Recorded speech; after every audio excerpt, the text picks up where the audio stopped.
Welcome back to Good Morning Football. More on Baker Mayfield. We've got to check in on Daniel Jones, Eli Manning. Oh, yeah.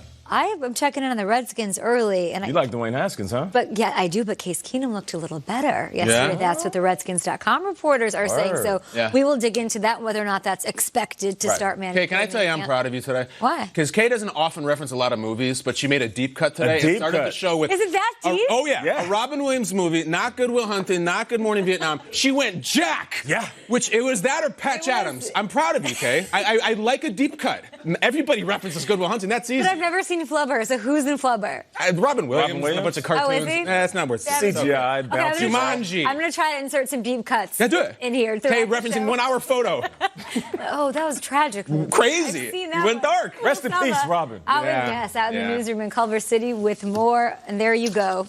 Yes. Killing well someone done, off Kay. before we send it to somebody else. There you go. I thought you were going to mention Bicentennial Man. Something from there. That was a good one. Never heard of it. Got emotional at the end. I'm Team Toys. It did.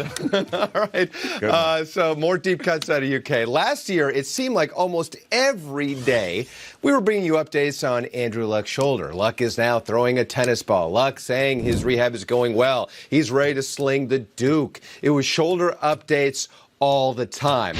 Well, now his shoulder is great. That's not the problem. The problem here is his calf strain injury. It's continued to keep him off the practice field this offseason. He's expected, though, to be reevaluated at some point next week. Head coach Frank Reich on where things stand with number 12. They're killing him.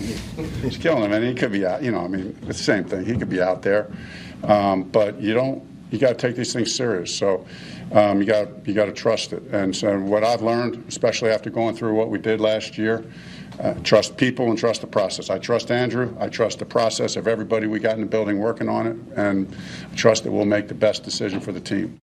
Trust the process. I've heard that before as Luck works through his calf injury, and Santa Clara quarterback Jimmy Garoppolo is busy working his way back from a torn ACL that cut short his season. Jimmy G taking part in individual passing and 7-on-7 drills, although the team keeping him out of 11-on-11 just as a precaution. Friend of the show, Tate and George Kittle gave us insight not on Garoppolo's recovery, no, more on his cadence. He looks incredible, and it's just really fun to have him back out there because he still has the best cadence I've ever heard in my life. So it gets me excited. Can I just say it sounds sexy? I don't know. Okay. It's just raspy. It's I'll just when I first heard it, you could ask Joe Staley about his cadence. Everyone was like, "Hey, that's a very effective cadence." Okay, that is a new one. Have not heard that. Jimmy Garoppolo's cadence is described as sexy by George Kittle. KB, I know you have a massive man crush on Jimmy G. So have you always thought his cadence was sexy?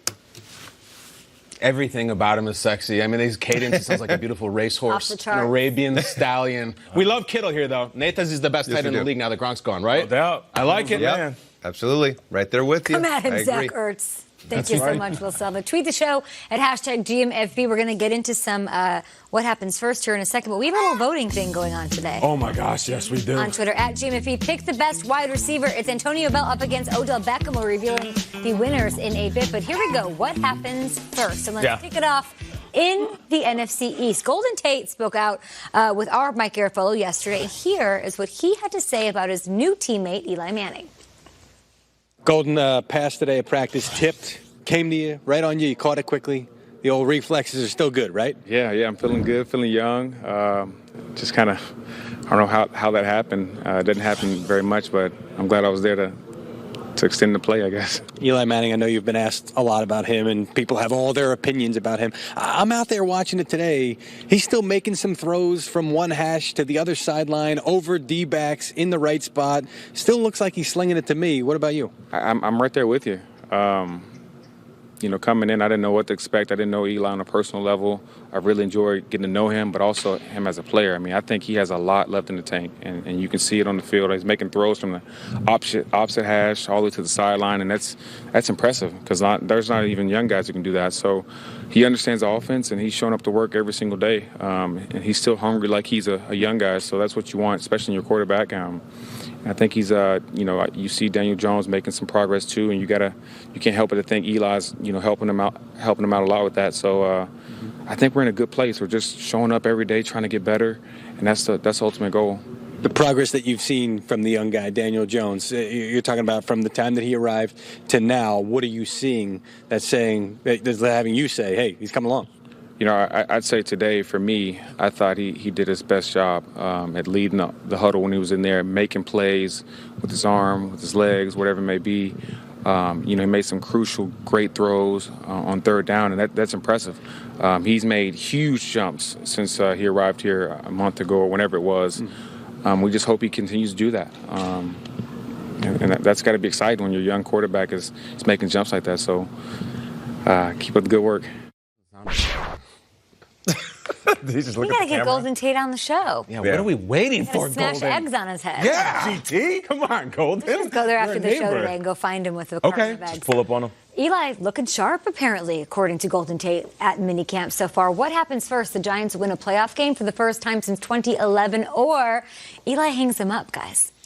As Golden was talking, I thought he was really reserved. And then I started thinking even further, he's played with Russell Wilson.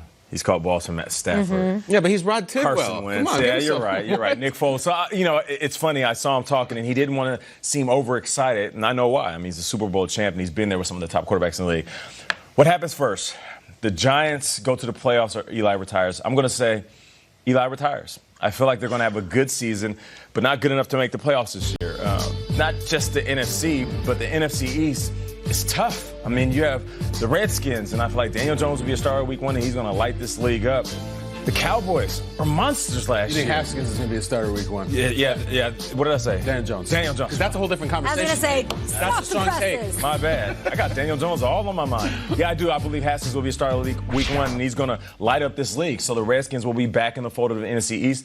The Dallas Cowboys were fantastic last year, and they got on that hot streak. They're going to pick up where they left off. Are we going to count out the Eagles? There's no way. No. So I feel like with the Giants, they'll have a good season, but not good enough to make the playoffs.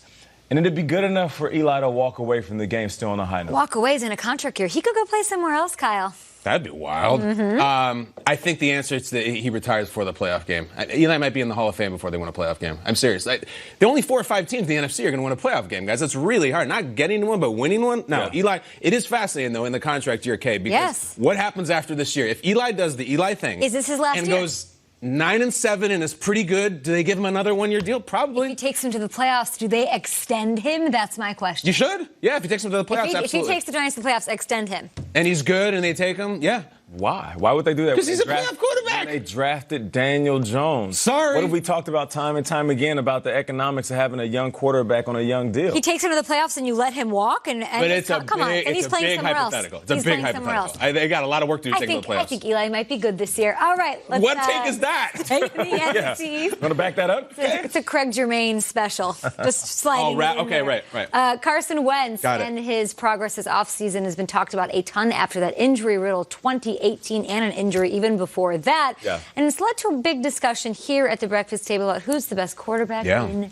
the NFC East. So what happens first? Wentz plays in a Super Bowl or Dak plays in a Super Bowl? Who gets there first? I think they will play each other in the playoffs this year. They're both fantastic. The only thing you can say against Wentz is he's gotten injured. Other than that, he's like a perfect product. I will go Philadelphia based on him. I'll go Dallas Cowboys because they have the running back, they have the wide receiver. They're built now to go deep into the playoffs. I'm going Dak Prescott over Wentz. All right, more Good Morning Football on the way. Justin Houston joining the program. We'll have David Johnson as well. Torrey Holt will be in studio. Yeah. We got to talk Aaron Rodgers. He is having a good time in his life. Is he? Yeah, he is. There's a lot of levity. He's making jokes, and jokes mean chemistry, and that's what he seems to have with his new head coach. We'll dig into that. And Freddie Kitchens drops the F-bomb.